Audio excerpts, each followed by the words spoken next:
environmental and social justice. So, what is required?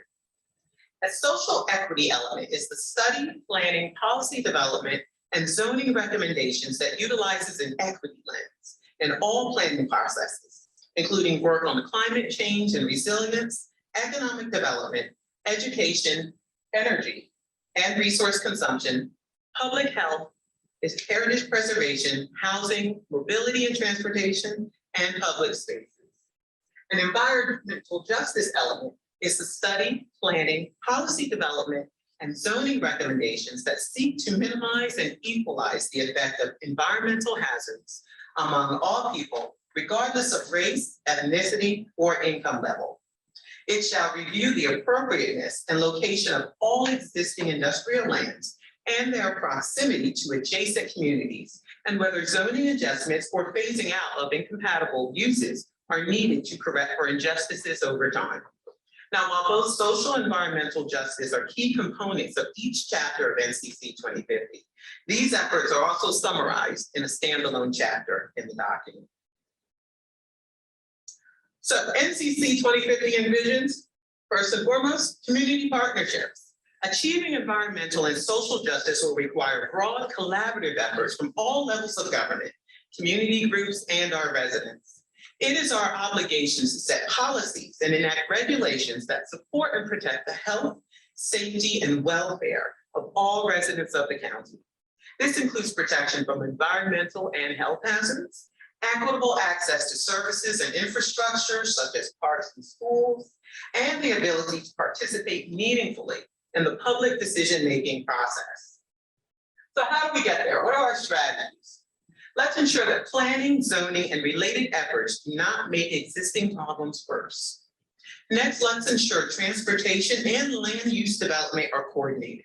Development should occur in areas with ample existing or planned transportation infrastructure and other infrastructure, and we need to ensure decisions are fiscally sound and fair for present and future generations. Next up, let's minimize heavy truck travel through existing residential communities. And let's work with our transportation-focused agencies to evaluate and adopt traffic metrics that sustain mobility and support reductions in congestion-related emissions. One such traffic metric is vehicle miles traveled.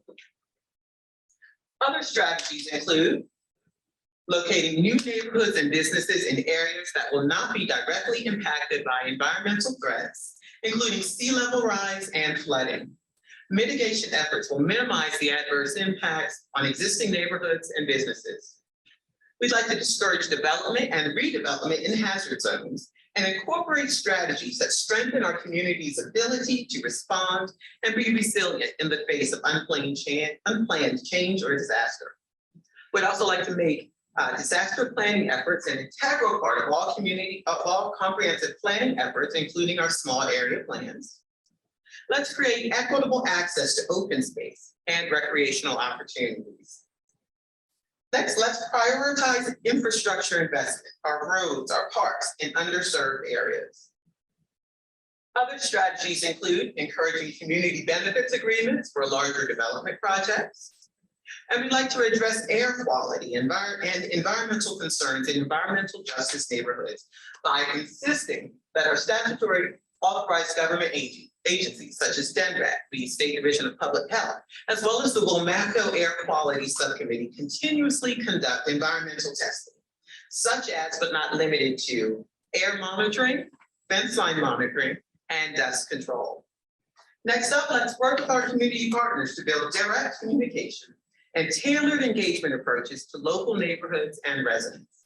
And finally, we'd like to establish a committee comprised of relevant government agencies, organizations, and the community and task them with monitoring the implementation of environmental and social justice goals, objectives, and strategies of the plan.